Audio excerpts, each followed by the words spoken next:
ಪ್ರಿಯ ವಿದ್ಯಾರ್ಥಿಗಳೇ, ಎಲ್ಲರಿಗೂ ಈ ದಿನದ ಆನ್ಲೈನ್ ಕ್ಲಾಸ್ಗೆ ಸ್ವಾಗತ. ಈ ದಿನ ಮೊದಲನೇ ಅಧ್ಯಾಯದ ಮೂರನೇ ಒಬ್ಬ ರಾಜಕೀಯ ಚಿಂತಕ ಕೌಟಿಲ್ಯರವರ ಮುಂದುವರೆದ ಭಾಗವನ್ನ ನಾವು ನೋಡೋಣ. ನಿನ್ನೆ ಅಂದ್ರೆ ಇಂದಿನ ತರಗತಿನಲ್ಲಿ ಕೌಟಿಲ್ಯರವರ ಜೀವನ ಮತ್ತು ಗ್ರಂಥವನ್ನ ನಾವು ಕುರಿತು ನೋಡಿದ್ದೋ. ಅನಂತರ ಕೌಟಿಲ್ಯರವರ ಗ್ರಂಥ ಅರ್ಥಶಾಸ್ತ್ರದಲ್ಲಿ ಆಡಳಿತಾತ್ಮಕ ವ್ಯವಸ್ಥೆಯ ಸಂರಚನೆ ಹೇಗಿದೆ, ಆಡಳಿತಾತ್ಮಕ ವ್ಯವಸ್ಥೆಯ ಸಂರಚನೆ ಹೇಗಿದೆ ಅನ್ನೋದ್ರ ಬಗ್ಗೆ ಈ ದಿನದ ತರಗತಿನಲ್ಲಿ ನಾವು ನೋಡ್ತಾ ಹೋಗೋಣ. ಕೌಟಿಲ್ಯಸ್ ಅಡ್ಮಿನಿಸ್ಟ್ರೇಟಿವ್ ಸಿಸ್ಟಮ್ ಬಗ್ಗೆ ಈ ದಿನ ನೋಡ್ತಾ ಹೋಗೋಣ. ಅದರಲ್ಲಿ ಮೊದಲನೇದಾಗಿ ಏನಿ ಔಟ್ಕಮ್ ಏನು, ನಾವು ಇದನ್ನ ಯಾತಕ್ಕಾಗಿ ನಾವು ಅಧ್ಯಯನ ಮಾಡ್ತೀವಿ, ಇದರ ಪ್ರಸ್ತುತತೆ ಏನು ಅನ್ನೋದನ್ನ ನಾವು ನೋಡ್ಬೇಕಾಗತ್ತೆ. ಕೌಟಿಲ್ಯ ಅವರ ಅರ್ಥಶಾಸ್ತ್ರದಲ್ಲಿ ವಿವರಿಸಿದ್ದು ಕ್ರಿಸ್ತಪೂರ್ವ 3ನೇ ಶತಮಾನದಲ್ಲಿ. ಕ್ರಿಸ್ತಪೂರ್ವ 3ನೇ ಶತಮಾನ ಅಂದ್ರೆ ಇಲ್ಲಿಗೆ 2300 ವರ್ಷಗಳ ಹಿಂದೆ. ನಿರಂತರವಾಗಿ ಬದಲಾಗ್ತಾ ಇರೋಂಥ ಈ ಸಮಾಜದಲ್ಲಿ 2300 ವರ್ಷಗಳಾದರೂ ಕೌಟಿಲ್ಯನ ಆಡಳಿತ ವ್ಯವಸ್ಥೆ ಪ್ರಸ್ತುತ ಇದೆಯಾ, ಅದರ ಅವಶ್ಯಕತೆ ಇದೆಯಾ ಅನ್ನೋದನ್ನ ನೋಡ್ಬೇಕಾಗುತ್ತೆ. ಅನಂತರ ಇದು ಪ್ರಸ್ತುತವೇ ಅಲ್ವೇ ಅನ್ನೋದನ್ನ ನಂತರ ನೀವೇ ತೀರ್ಮಾನ ಮಾಡ್ತೀರಿ. ಅದರಿಂದ ಏನ್ ಅನುಕೂಲ, ಇದನ್ನ ಯಾಕೆ ನಾವು ಅಧ್ಯಯನ ಮಾಡ್ಬೇಕು ಅಂದ್ರೆ, ಪ್ರಾಚೀನ ಭಾರತದ ಆಡಳಿತಾತ್ಮಕ ವ್ಯವಸ್ಥೆ ಹೇಗಿತ್ತು ಅನ್ನೋದನ್ನ ನಾವು ಅರ್ಥ ಮಾಡ್ಕೊಬಹುದು. ಜೊತೆಗೆ ಕೌಟಿಲ್ಯರವರು ರಾಜಕೀಯ ಮತ್ತು ಆಡಳಿತ ಅಥವಾ ರಾಜಕೀಯ ಆಡಳಿತ ವ್ಯವಸ್ಥೆಗೆ ನೀಡಿರುವ ಕಾಣಿಕೆ ಏನು ಅಥವಾ ಕೊಡುಗೆ ಎಂಥದ್ದು ಅನ್ನೋದನ್ನ ನಾವು ಅರ್ಥ ಮಾಡ್ಕೊಬೇಕಾಗತ್ತೆ, ಅರ್ಥ ಮಾಡ್ಕೊಬಹುದಾಗಿರುತ್ತೆ. ಅಷ್ಟೇ ಅಲ್ಲ, ಇದೇನು ಕೌಟಿಲ್ಯನ ಆಡಳಿತಾತ್ಮಕ ವ್ಯವಸ್ಥೆ ಹೇಗಿತ್ತು ಅನ್ನೋದು ನೋಡ್ಲಿಕ್ಕೆ ಹೋದ್ರೆ ನಾವು ಬಹಳ ಮುಖ್ಯವಾಗಿ Kautilya description of king and his role and responsibilities ಬಹಳ ಮುಖ್ಯವಾಗುತ್ತೆ. ಯಾಕೆಂದ್ರೆ ಇಂದಿನ ರಾಜ್ಯಾಡಳಿತದ ಕ್ರಮದಲ್ಲಿ ರಾಜನೇ ಸರ್ವಶ್ರೇಷ್ಠ, ರಾಜನಿಂದಲೇ ಎಲ್ಲ, ರಾಜನೇ ರಾಜ್ಯ, ರಾಜ್ಯವೇ ರಾಜ್ಯ ಎನ್ನುವಷ್ಟರ ಮಟ್ಟಿಗೆ ರಾಜನ ಕೇಂದ್ರಿತ ವ್ಯವಸ್ಥೆ ಅಥವಾ ಪ್ರಭುತ್ವದ ಕೇಂದ್ರಿತ ವ್ಯವಸ್ಥೆನ ನಾವು ಹಿಂದೆ ನೋಡ್ತೀವಿ. ಅದೇ ರೀತಿ ಇಲ್ಲಿ ಕೌಟಿಲ್ಯರವರು ರಾಜ್ಯಾಡಳಿತದ ವ್ಯವಸ್ಥೆಗೆ ಬಂದರೆ ಮೊದಲನೇ ಆದ್ಯತೆನ ರಾಜನಿಗೆ ಕೊಟ್ಟಿದ್ದಾರೆ. ರಾಜನ ಜವಾಬ್ದಾರಿಗಳೇನು, ಅವನ ಕರ್ತವ್ಯಗಳೇನು, ರಾಜನ ಜೀವನ ಕ್ರಮ ಹೇಗಿತ್ತು ಅನ್ನೋದ್ರ ಬಗ್ಗೆ ಸಂಪೂರ್ಣವಾಗಿ ಕೌಟಿಲ್ಯ ತಮ್ಮ ಅರ್ಥಶಾಸ್ತ್ರ ಗ್ರಂಥದಲ್ಲಿ 2ನೇ ಅಧ್ಯಾಯದಲ್ಲಿ ವಿವರಿಸಿದ್ದಾರೆ. ಹಾಗಾದ್ರೆ ರಾಜನ ಜವಾಬ್ದಾರಿ ಏನು, ಅದಕ್ಕಿಂತ ಮುಖ್ಯವಾಗಿ ಆತನ ಮಹತ್ವ ಸ್ಥಾನಮಾನ ಎಂಥದ್ದು ರಾಜ್ಯದಲ್ಲಿ ಅಂತ ನೋಡ್ಲಿಕ್ಕೆ ಹೋದ್ರೆ, king is the supreme in the state. ರಾಜ್ಯದಲ್ಲಿ ರಾಜನೇ ಸರ್ವಶ್ರೇಷ್ಠ, is the supreme, but not A dictator in administration. ನೋಡಿ, ರಾಜ ಸರ್ವಶ್ರೇಷ್ಠ, ಆದರೆ ಆತ ನಿರಂಕುಶನಲ್ಲ. ಸರ್ವಶ್ರೇಷ್ಠನಿಗೆ ಆ ರಾಜ್ಯದ ಎಲ್ಲ ಸಮಸ್ತ ಅಧಿಕಾರಗಳು ಅವನ ಕೈಯಲ್ಲಿರುತ್ತೆ. ರಾಜ್ಯದ ಸಂಪೂರ್ಣ ಅಧಿಕಾರ ಅವನ ಕೈಯಲ್ಲಿದ್ರೂ ಕೂಡ ಆತನ್ನ ನಿರಂಕುಶನಾಗಲಿಕ್ಕೆ ಬಿಟ್ಟಿಲ್ಲ ಕೌಟಿಲ್ಯ. ಎಷ್ಟರ ಮಟ್ಟಿಗೆ ರಾಜನ್ನ ಕಟ್ಟಾಕ್ತಾನೆ ಜವಾಬ್ದಾರಿಗಳಲ್ಲಿ ಅಂದ್ರೆ, ರಾಜನಾದವನು ಪ್ರತಿದಿನ ಬೆಳಿಗ್ಗೆ ಎಷ್ಟೊತ್ತಿಗೆ ಏಳಬೇಕು, ಎದ್ದ ತಕ್ಷಣ ಯಾವ್ಯಾವ ಕೆಲಸಗಳನ್ನ ಮಾಡಬೇಕು, ಅವನ ಆರೋಗ್ಯಕ್ಕೆ ಸಂಬಂಧಪಟ್ಟಂತೆ, ರಾಜ್ಯಕ್ಕೆ ಸಂಬಂಧಪಟ್ಟಂತೆ, ವೈಯಕ್ತಿಕ ವ್ಯವಹಾರಗಳಿಗೆ ಸಂಬಂಧಪಟ್ಟಂತೆ, ತನ್ನ ಕೌಟುಂಬಿಕ ವ್ಯವಹಾರಗಳಿಗೆ ಸಂಬಂಧಪಟ್ಟಂತೆ ಎಲ್ಲವನ್ನ ಹೇಗೆ ನಿರಂತರವಾಗಿ ಅಬ್ಸರ್ವ್ ಮಾಡಬೇಕು, ಎಲ್ಲದರ ಮೇಲೆ ಗಮನ ಇಡಬೇಕು ಅನ್ನೋದ್ರ ಬಗ್ಗೆ ರಾಜನಿಗೆ ಜವಾಬ್ದಾರಿ ಕೊಡ್ತಾ ಹೋಗ್ತಾನೆ. ರಾಜನಿಗೆ ಒಂದು ಬೌಂಡ್ರಿ ಹಾಕ್ತಾನೆ, ಬೇಲಿ ಹಾಕ್ಬಿಡ್ತಾನೆ ರಾಜನ ಚಟುವಟಿಕೆಗಳ ಮೇಲೆ. ರಾಜನಾಗುವುದು ಅಷ್ಟು ಸುಲಭ ಆಗಿರಕ್ಕಿಲ್ಲ ಕೌಟಿಲ್ಯನ ರಾಜನಿಗೆ. ಅಷ್ಟರ ಮಟ್ಟಿಗೆ ನೋಡಿ. ಇದರಲ್ಲೇ ಗೊತ್ತಾಗ್ತಾ ಇದೆ, ರಾಜ ಸರ್ವಶ್ರೇಷ್ಠ, ನಿರಂಕುಶನಲ್ಲ. ನಿರಂಕುಶನಲ್ಲ ಅಂದ್ರೆ ನೋಡಿ, ಆತ ಕಡ್ಡಾಯವಾಗಿ ಶಿಸ್ತುಬದ್ಧ ಜೀವನ ಕ್ರಮನ ಅನುಸರಿಸಬೇಕಾಗತ್ತೆ. ಈಗ ಆಲ್ರೆಡಿ ಹೇಳಿದೀನಿ ನಾನು ನಿಮ್ಗೆ, ಆತ ಎಷ್ಟೊತ್ತಿಗೆ ಎದ್ದೇಳ್ಬೇಕು, ಎಷ್ಟೊತ್ತಿಗೆ ಮಲಿಕಂಬೇಕು, ಯಾವ ಯಾವ ಸಮಯದಲ್ಲಿ ಏನ್ ಮಾಡ್ಬೇಕು ಅಂತ ತೀರ್ಮಾನ ಮಾಡ್ತಾನೆ ಕೌಟಿಲ್ಯ. ಅದೇ ರೀತಿ ಮಾಡಿಸ್ತಾನೆ ಕೂಡ. ಹೇಳಿಬಿಡ್ಲಿಲ್ಲ, ರಾಜ ಹೀಗೆ ಇರಬೇಕು ಅಂತ ತೀರ್ಮಾನ ಮಾಡಿ ಅದೇ ರೀತಿ ರಾಜನನ್ನ ಅದೇ ರೀತಿ ನಡ್ಕೊಳ್ಳೋ ರೀತಿ ಮಾಡ್ತಾ ಹೋಗ್ತಾನೆ ಕೌಟಿಲ್ಯ. ಶಿಸ್ತುಬದ್ಧ ಜೀವನ. ನಾನು ರಾಜ, ನನ್ನಿಷ್ಟ, ನಾನು ಎಷ್ಟೊತ್ತಿಗೆ ಬೇಕಾದ್ರೂ ಮಲಕ್ಕಂತೀನಿ, ಎಷ್ಟೊತ್ತಿಗೆ ಬೇಕಾದ್ರೂ ಎದ್ದೇಳ್ತೀನಿ, ನಾನು ಹೇಗ್ ಬೇಕಾದ್ರೂ ಅಧಿಕಾರ ಚಲಾವಣೆ ಮಾಡ್ತೀನಿ. ಇಲ್ಲ, ಎಷ್ಟೊತ್ತಿಗೆ ಎದ್ದೇಳ್ಬೇಕು, ಎಷ್ಟೊತ್ತಿಗೆ ಮಲಿಕಂಬೇಕು, ಎಷ್ಟೊತ್ತಿಗೆ ರಾಜಸ್ಥಾನಕ್ಕೆ ಬರಬೇಕು, ಎಷ್ಟೊತ್ತಿಗೆ ಅವನ ರಾಣಿಯರ ನಿವಾಸಕ್ಕೆ ಹೋಗ್ಬೇಕು, ತನ್ನ ಮಕ್ಕಳಿಗೆಲ್ಲ ಯೋಗಕ್ಷೇಮನ ನೋಡ್ಕೊಬೇಕು, ಎಲ್ಲವನ್ನ ನಿರ್ದಿಷ್ಟಪಡಿಸಿರ್ತಾನೆ. ಅದು ಶಿಸ್ತುಬದ್ಧ ಜೀವನದ ಬಗ್ಗೆ. ಆದ್ರೆ ರಾಜನ ಅಂತಿಮ ಗುರಿ ಕಲ್ಯಾಣ ರಾಜ್ಯ.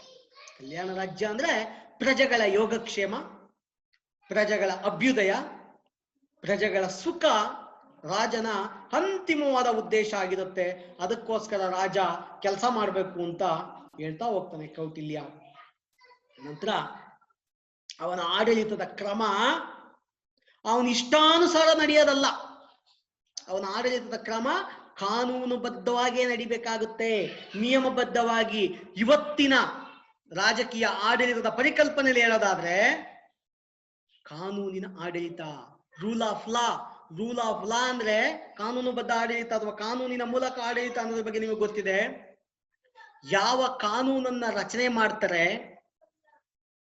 ಯಾರು ಕಾನೂನನ್ನ ರೂಪಿಸ್ತಾರೆ, ಅವರು ಕೂಡ ಕಾನೂನಿನ ಅಧೀನಕ್ಕೆ ಒಳಪಡ್ತಾರೆ.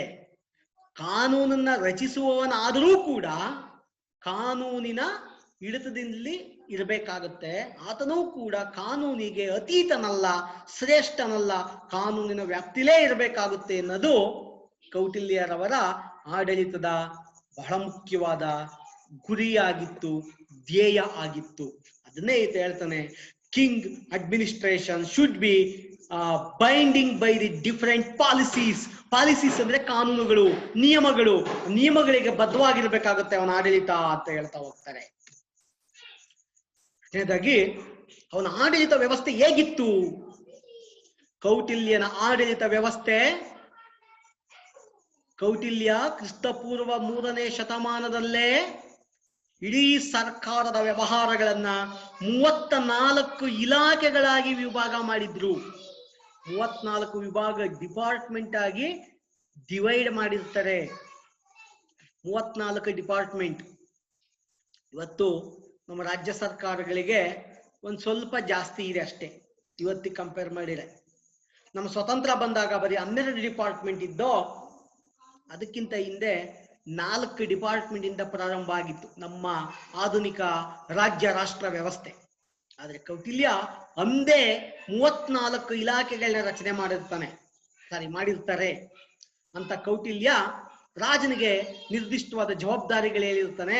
ಅದರಲ್ಲಿ ಆಡಳಿತಾತ್ಮಕ ಜವಾಬ್ದಾರಿ ಮೊದಲನೇದು ಅವನ ವೈಯಕ್ತಿಕ ಜೀವನ, ವೈಯಕ್ತಿಕ ಆಡಳಿತಕ್ಕೆ ವೈಯಕ್ತಿಕ ವ್ಯವಹಾರಗಳಿಗೆ ಸಂಬಂಧಪಟ್ಟಂತೆ. ಆದ್ರೆ ಎರಡನೇದಾಗಿ ಅಡ್ಮಿನಿಸ್ಟ್ರೇಟಿವ್ ಡಿಪಾರ್ಟ್ಮೆಂಟ್ಸ್ ವ್ಯಾಪ್ತಿನಲ್ಲಿ 34 ಇಲಾಖೆಗಳನ್ನ ರಚನೆ ಮಾಡಿ ಪ್ರತಿ ಇಲಾಖೆಗೆ ಅಧಿಕಾರಿಗಳನ್ನು ನೇಮಕ ಮಾಡ್ತಾನೆ ಮೇಲುಸ್ತುವಾರಿ ಮಾಡ್ಕೊಳ್ಲಿಕ್ಕೆ. ಪ್ರತಿ ಇಲಾಖೆ ಅವನ ಇಂದಿನ ಪೋರ್ಟ್ಫೋಲಿಯೋ ಸಿಸ್ಟಮ್, ಇವತ್ತು ಖಾತೆ ಹಂಚಿಕೆ ಅಂತ ನೋಡ್ತೀವಲ್ವಾ, ಮುಖ್ಯಮಂತ್ರಿ ಮತ್ತು ಪ್ರಧಾನಮಂತ್ರಿಗಳು ಅವರ ಖಾತೆ ಹಂಚಿಕೆ ಮಾಡ್ಕೊಳ್ತಾರಲ್ಲ, ಅದೇ ರೀತಿ ಕೌಟಿಲ್ಯನ ರಾಜ ಅವರ ಆಡಳಿತಾತ್ಮಕ ವ್ಯವಸ್ಥೆ ಒಳಗಡೆ ಇಲಾಖೆಗಳನ್ನ ರಚಿಸಿ ಇಲಾಖೆಗೆ ಒಬ್ಬೊಬ್ಬ ಅಧಿಕಾರಿಗಳನ್ನ ನೇಮಕ ಮಾಡಿದ್ರು. ಆ ಎಲ್ಲ ಅಧಿಕಾರಿಗಳನ್ನ ಕೌಟಿಲ್ಯನ ರಾಜ ಮಾನಿಟರ್ ಮಾಡ್ಬೇಕಾಗಿತ್ತು, ನೋಡ್ಕೊಬೇಕಾಗಿತ್ತು, ಅಬ್ಸರ್ವ್ ಮಾಡ್ಬೇಕಾಗಿತ್ತು. ಯಾಕೆಂದ್ರೆ ಸ್ವತಂತ್ರವಾಗಿ ಅವ್ರು ಬಿಟ್ರೆ ಏನ್ ಬೇಕಾದ್ರೂ ಆಗ್ಬೋದಿತ್ತು. ಆಡಳಿತಾತ್ಮಕ ವ್ಯವಸ್ಥೆಯಲ್ಲಿ ಆಡಳಿತವನ್ನು ನಿಯಂತ್ರಿಸಲಿಕ್ಕೆ ಅಂತಿಮ ಅಧಿಕಾರ ರಾಜನಿಗೆ ಕೊಟ್ಟು ಪ್ರತಿ ಇಲಾಖೆಯಲ್ಲಿ ಮಂತ್ರಿಗಳು ಇಂದಿನ ಮಂತ್ರಿಗಳು, ಅಂದಿನ ಅಧಿಕಾರಿಗಳಿಗೆ ಸಂಬಂಧಪಟ್ಟಂತೆ ಹೋಲಿಕೆ ಮಾಡ್ಬೋದು, ಅವಕಾಶ ಮಾಡಿಕೊಟ್ಟಿದ್ನ ನಾವು ನೋಡ್ಬೋದು. ಜೊತೆಯಲ್ಲಿ ಇಂಟೆಲಿಜೆನ್ಸ್ ರಹಸ್ಯ ವಿಭಾಗ, ಆಡಳಿತದಲ್ಲಿ ರಹಸ್ಯ ವಿಭಾಗ ಅತ್ಯಂತ ಪ್ರಮುಖವಾದ್ದು. ಆಡಳಿತ ನಡೆಸಲಿಕ್ಕೆ ಬಹಳ ಮುಖ್ಯವಾಗಬೇಕಾಗಿರೋ ಅಂತ ಒಂದು ಇಲಾಖೆ ಗುಪ್ತಚರ ಇಲಾಖೆ. ಇದನ್ನು ಕೂಡ ಕೌಟಿಲ್ಯ ಆಡಳಿತಾತ್ಮಕ ವ್ಯವಸ್ಥೆನಲ್ಲಿ ಗುಪ್ತಚಾರ ವ್ಯವಸ್ಥೆಗೆ ಅತ್ಯಂತ ಹೆಚ್ಚು ಆದ್ಯತೆ ಕೊಟ್ಟಿದ್ದ. ಆತ ಕೂಡ ಅವರ ಹೇಳ್ಕೊಂಡು ಹೋಗ್ತಾನೆ, ಬಹುದಂತಿಯನ್ನ ಅಂದ್ರೆ ಕೌಟಿಲ್ಯ ಹೇಳೋದಕ್ಕಿಂತ ಮೊದಲೇ ಆತ ಬಹುದಂತಿಯ 9 ಪ್ರಕಾರದ ಗುಪ್ತಚರ ವ್ಯವಸ್ಥೆನ ಉಲ್ಲೇಖ ಮಾಡಿರ್ತಾರೆ, ಅವರ ಗ್ರಂಥದಲ್ಲಿ ಉಲ್ಲೇಖ ಮಾಡಿದ್ದಾರೆ. ಅಂದ್ರೆ ಕೌಟಿಲ್ಯ ಹೇಳಿದ ಕ್ಷಣಕ್ಕೆ ಹೇಳಿದ್ದಾರೆ ಅನ್ನೋ ಕಾರಣಕ್ಕೆ ಕೌಟಿಲ್ಯನಿಂದ ಬಂತು ಗುಪ್ತಚರ ವ್ಯವಸ್ಥೆ ಅಂತ ಅಲ್ಲ, ಅದು ಅವನಿಗಿಂತ ಹಿಂದೆನೂ ಇತ್ತು. ನಿನ್ನೆ ಕೂಡ ನಾನು ನಿಮ್ಗೆ ಹೇಳಿದ್ದೀನಿ, ರಾಜ್ಯಾಡಳಿತ ವ್ಯವಸ್ಥೆ ದಾಖಲೆ ರೂಪದಲ್ಲಿ ನಮಗೆ ಅಶೋಕ ಚಂದ್ರಗುಪ್ತ ಮೌರ್ಯನ ನಂತರ ಸಿಕ್ಕಿದೆ, ಅದ್ರ ಹಿಂದಿನ ಸಿಕ್ಕಿಲ್ಲ. ಆ ಹಿಂದಿನದು ಇದ್ರೆ ಅದು ನಮಗೆ ಸಾಹಿತ್ಯದ ರೂಪದಲ್ಲಿ, ರಾಜಕೀಯ ಗ್ರಂಥ ರೂಪದ ಬದಲಾಗಿ ಧಾರ್ಮಿಕ ಗ್ರಂಥಗಳ ರೂಪದಲ್ಲಿ ನಮ್ಮ ಹತ್ರ ಇದೆ. ಹಾಗಾಗಿ ಪ್ರಭುತ್ವ ಅನ್ನೋದು ಇತ್ತು ಅಂತ ಅರ್ಥೈಸ್ಕೊಬಹುದು ನಾವು. ಆಗಲೂ ಕೂಡ ಗುಪ್ತಚರ ವ್ಯವಸ್ಥೆ ಇತ್ತು, ಈಗಲೂ ಕೂಡ ಗುಪ್ತಚರ ವ್ಯವಸ್ಥೆ ಇದೆ. ಇದನ್ನೇ ನಾನು ಹೇಳಿದ್ದು, ರೆಲೆವೆನ್ಸ್, ಪ್ರಸ್ತುತತೆ. ಕೌಟಿಲ್ಯನ ಆಡಳಿತಾತ್ಮಕ ವ್ಯವಸ್ಥೆಯ ಸಂರಚನೆಯ ಪ್ರಸ್ತುತತೆ 34 ಇಲಾಖೆಗಳಲ್ಲಿದೆ ನೋಡಿ. ಇಂದು ನಾವು ಅಳವಡಿಸ್ಕೊಂಡಿದೀವಲ್ಲ ಇಲಾಖಾ ವ್ಯವಸ್ಥೆ, ಅಂದು ಇತ್ತು ಇಂದು ಇರೋದನ್ನ ನಾವು ನೋಡಬಹುದು. ಇದು ಕೌಟಿಲ್ಯರವರ ಪ್ರಸ್ತುತತೆ. Appointment of officer and observe, ಇವತ್ತು ಅದೇ ತಾನೇ ನಡೀತಾ ಇರೋದು. ರಾಜ್ಯಾಡಳಿತ ವ್ಯವಸ್ಥೆ ಒಳಗಡೆ ಪ್ರಧಾನಿ ಮತ್ತು ಮುಖ್ಯಮಂತ್ರಿಗಳು ಅಧಿಕಾರವನ್ನ ವಿವಿಧ ಇಲಾಖೆ ಮತ್ತು ಮಂತ್ರಿಗಳಿಗೆ ಹಂಚಿಕೊಟ್ಟ ಮೇಲೂ ಕೂಡ ಮಾನಿಟರ್ ಮಾಡ್ಲಿಕ್ಕೆ ಅವರೇ ಮಾನಿಟರಿಂಗ್ ಅಥಾರಿಟೀಸ್ ಅವರೇ ಆಗಿರ್ತಾರೆ. ಮೇಲುಸ್ತುವಾರಿ ಅಧಿಕಾರನ ಅವರೇ ಉಳಿಸ್ಕೊಂಡಿರೋದನ್ನ ನಾನು ನೋಡಬಹುದು. ಯಾಕಿದು ಮುಖ್ಯ? ರಾಜ್ಯದ ಭದ್ರತೆಗೆ, ರಾಜ್ಯದ ಸುರಕ್ಷತೆಗೆ. ರಾಜ್ಯದ ಸುರಕ್ಷತೆ ಮತ್ತು ರಾಜ್ಯದ ಭದ್ರತೆ ಗುಪ್ತಚರ ಇಲಾಖೆಯ ಮೇಲೆ ಆಧಾರಿತವಾಗಿದೆ. ರಾಜ್ಯದ ಗುಪ್ತಚರ ಇಲಾಖೆ ಹೆಂಗ್ ಕೆಲಸ ಮಾಡ್ತಾ ಇದೆ ಅನ್ನೋದ್ರ ಆಧಾರದ ಮೇಲೆ ರಾಜ್ಯದ ಭದ್ರತೆ ನಿಂತಿರುತ್ತೆ.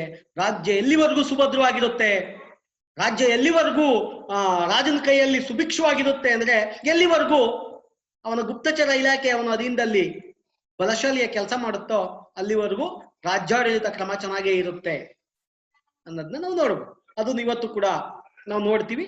ಇವತ್ತು ಕೂಡ ಅದು ಪ್ರಸ್ತುತತೆ. ಇವತ್ತು ನಮ್ಮಲ್ಲಿ ಕಡಿಮೆ ಇಲ್ಲ. ರಾಯ್ಡೆ ಅಂತಾರಾಷ್ಟ್ರೀಯ ಮಟ್ಟದ ಗುಪ್ತಚರ ಸಂಸ್ಥೆಯಾಗಿ research and analysis wing RAW ರಾ ಕೆಲಸ ಮಾಡ್ತಾ ಇದೆ. ದೇಶದ ಒಳಗಡೆ ಇದಾವೆ. IB ಇದೆ, ಇಂಟೆಲಿಜೆನ್ಸ್ ಬ್ಯೂರೋ. ಅಷ್ಟೇ ಅಲ್ಲ, ಟ್ಯಾಕ್ಸ್ ಡಿಪಾರ್ಟ್ಮೆಂಟು, ಬ್ಯಾಂಕಿಂಗ್ ಡಿಪಾರ್ಟ್ಮೆಂಟು, ಬೇರೆ ಬೇರೆ ಡಿಪಾರ್ಟ್ಮೆಂಟ್ಗಳು, ರೈಲ್ವೆ ಡಿಪಾರ್ಟ್ಮೆಂಟು, ಮಿಲಿಟರಿ ಡಿಪಾರ್ಟ್ಮೆಂಟು, ಪ್ರತಿ ಡಿಪಾರ್ಟ್ಮೆಂಟು ತಮ್ಮದೇ ಆದ ಒಂದು ವೈಯಕ್ತಿಕ ಪರ್ಸನಲ್ ಇಂಟೆಲಿಜೆನ್ಸ್ ವಿಂಗ್ ಇಟ್ಕೊಂಡಿದ್ದಾರೆ. ಯಾಕೆ ಬೇಕು ಇಂಟೆಲಿಜೆನ್ಸ್? ಇದನ್ನ ಕೌಟಿಲ್ಯ ಅಂದೇ ಹೇಳಿದ್ರು, ಇಂದು ಕೂಡ ಇರೋದನ್ನ ನಾವು ನೋಡ್ಬೋದು. ಇದು ಪ್ರಸ್ತುತತೆ. ನೆಕ್ಸ್ಟ್ 9 ರೀತಿ ಇಂಟೆಲಿಜೆನ್ಸ್ ಇತ್ತು ಅನ್ನೋದನ್ನ ಕೌಟಿಲ್ಯ ಇರಬೇಕು ಅಂತ ಪ್ರಸ್ತುತಪಡಿಸಿದರೆ, ಅದನ್ನ ಆತ ಇಂದಿನ ಬಹುದಂತಿ ಅನ್ನೋರ ಫಿಲಾಸಫಿಯಿಂದ ಅವರ ಒಂದು ಗ್ರಂಥದಿಂದ ಅಥವಾ ಅವರಿಂದ ಈ ಒಂದು ಗುಪ್ತಚರ ವ್ಯವಸ್ಥೆನ ಎರವಲು ಪಡೆದಿದ್ದೀನಿ ಅಂತ ಕೂಡ ಅವರು ಕೂಡ ಒಪ್ಕೊಂಡಿರೋದನ್ನ ನಾವು ನೋಡಬಹುದು. ಮೂರನೇದಾಗಿ ಬಹಳ ಮುಖ್ಯವಾದ್ದು treasury and audit system. Treasury ಖಜಾನೆ. ಖಜಾನೆ ಅಂದ್ರೆ ಹಣ. ಸರ್ವೇ ಗುಣಂ ಕಾಂಚನಮಾಶ್ರಯಿತಿ ಅಂತಾರೆ. ಆಡಳಿತ ಯಂತ್ರ ನಡಿಬೇಕಾದ್ರೂ ಕೂಡ ದುಡ್ಡು ಬೇಕೇ ಬೇಕು. ಫಾರ್ ಎಕ್ಸಾಂಪಲ್, ಒಂದು ಕಾರು ರನ್ ಆಗ್ಬೇಕು ಅಂದ್ರೆ ಪೆಟ್ರೋಲ್ ಎಷ್ಟು ಮುಖ್ಯನೋ, ಪೆಟ್ರೋಲ್ ಮೀನ್ ಇಂಧನ, ಅದೇ ರೀತಿ ಆಡಳಿತ ಯಂತ್ರ ರನ್ ಆಗ್ಬೇಕು ಅಂದ್ರೆ, ಆಡಳಿತ ಯಂತ್ರ ನಡಿಬೇಕು ಅಂದ್ರೆ ಹಣ ಅಷ್ಟೇ ಮುಖ್ಯ ಆಗುತ್ತೆ.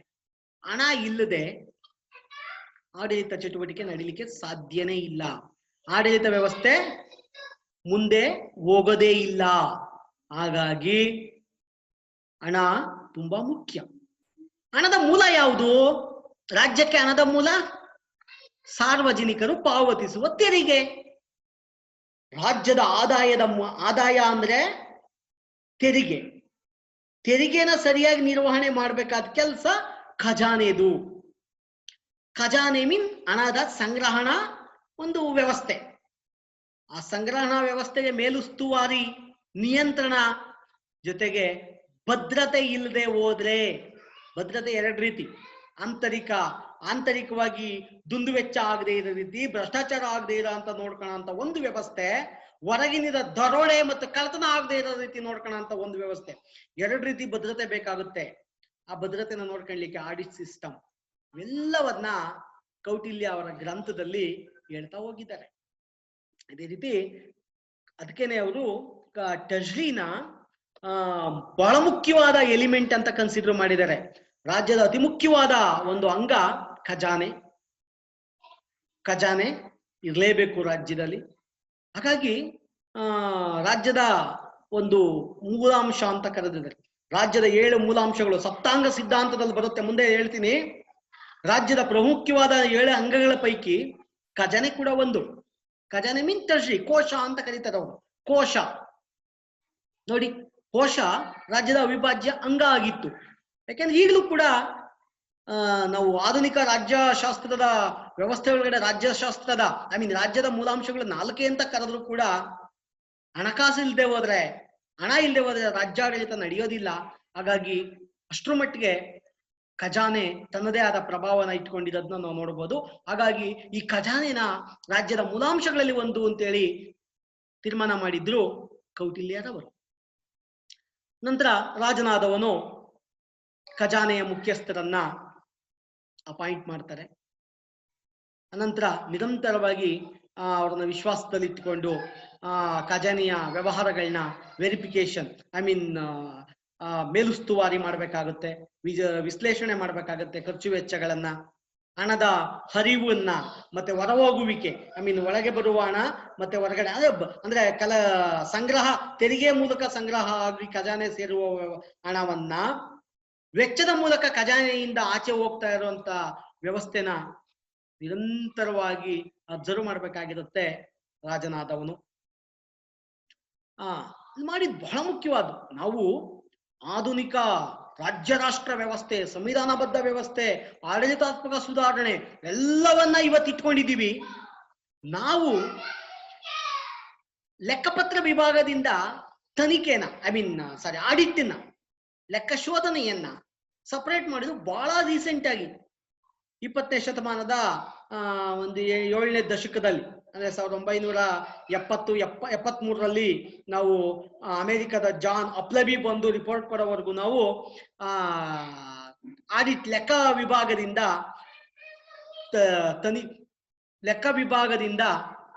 ಸಪರೇಟ್ ಮಾಡಲಿಲ್ಲ ಆಡಿಟ್ನ. ಕೌಟಿಲ್ಯರವರು ಕ್ರಿಸ್ತಪೂರ್ವದಲ್ಲೇ ಲೆಕ್ಕಪತ್ರ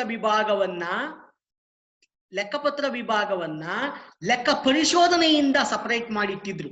ನೋಡಿ, audit should be separated from the treasury. Treasury ಅಂದ್ರೆ ಲೆಕ್ಕಪತ್ರ ಇಟ್ಕೋಣ ಅಂತ ವ್ಯವಸ್ಥೆ.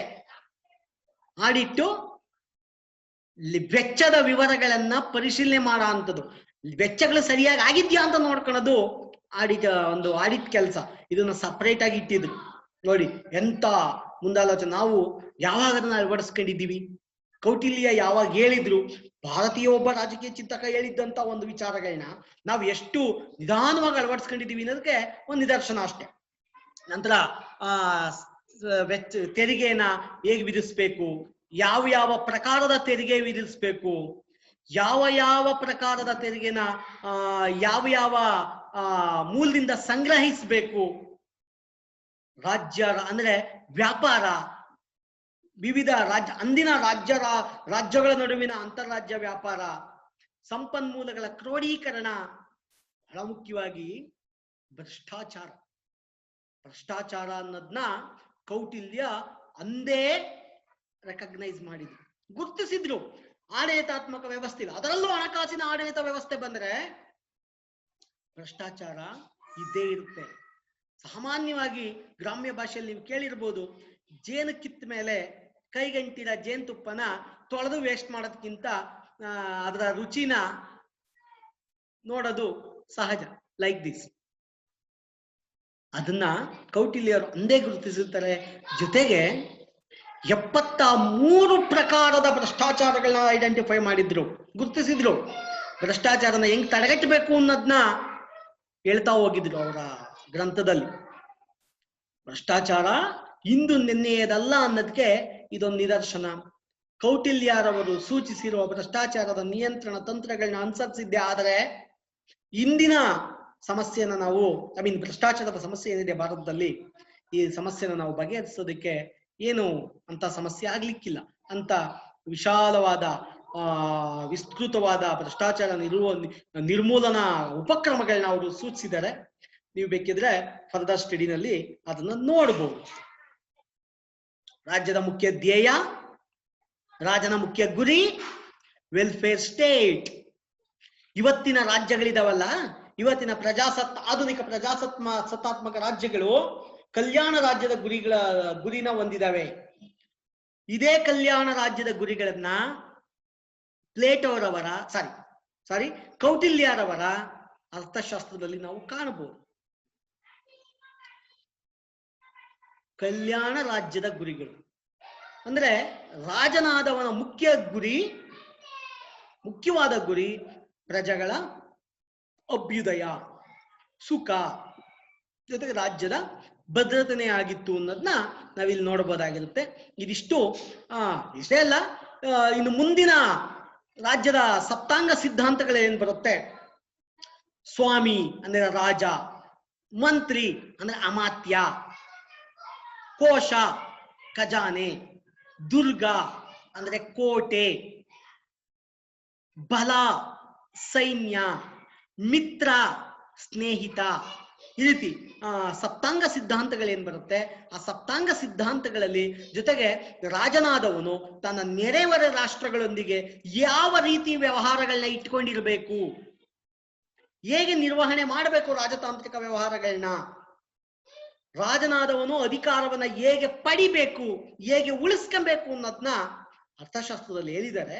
ಅದನ್ನೇ ನಾವು ಮುಂದಿನ ಭಾಗದಲ್ಲಿ ಸಪ್ತಾಂಗ ಸಿದ್ಧಾಂತದಲ್ಲಿ ಕೌಟಿಲ್ಯರವರು ಏನ್ ಹೇಳಿದ್ದಾರೆ ಅನ್ನೋದ್ರ ಬಗ್ಗೆ ನಾವು ನೋಡ್ತಾ ಹೋಗೋಣ. ಇದಕ್ಕೆ ಸಂಬಂಧಪಟ್ಟಂತೆ ಹೆಚ್ಚುವರಿ ಮಾಹಿತಿನ ನೀವು ಕೆಲವೊಂದು ವೆಬ್ಸೈಟ್ ಅಲ್ಲಿ ಈಗ ಇಲ್ಲಿ ನೋಡ್ತಿದ್ದೀರಲ್ಲ, ಕೌಟಿಲ್ಯಕ್ಕೆ ಸಂಬಂಧಪಟ್ಟಂತೆ ancient.eu.ಕೌಟಿಲ್ಯ, ನಂತರ ವಿಕಿಪೀಡಿಯಾ ಮತ್ತೆ ಬೇರೆ ಬೇರೆ ವೆಬ್ಸೈಟ್ಗಳಲ್ಲಿ ನೀವು ಇದ್ರ ಬಗ್ಗೆ ಹೆಚ್ಚುವರಿ ಮಾಹಿತಿನ ತಗೊಂಡು ನೀವು ಅಧ್ಯಯನ ಮಾಡಬಹುದು. ಧನ್ಯವಾದಗಳು.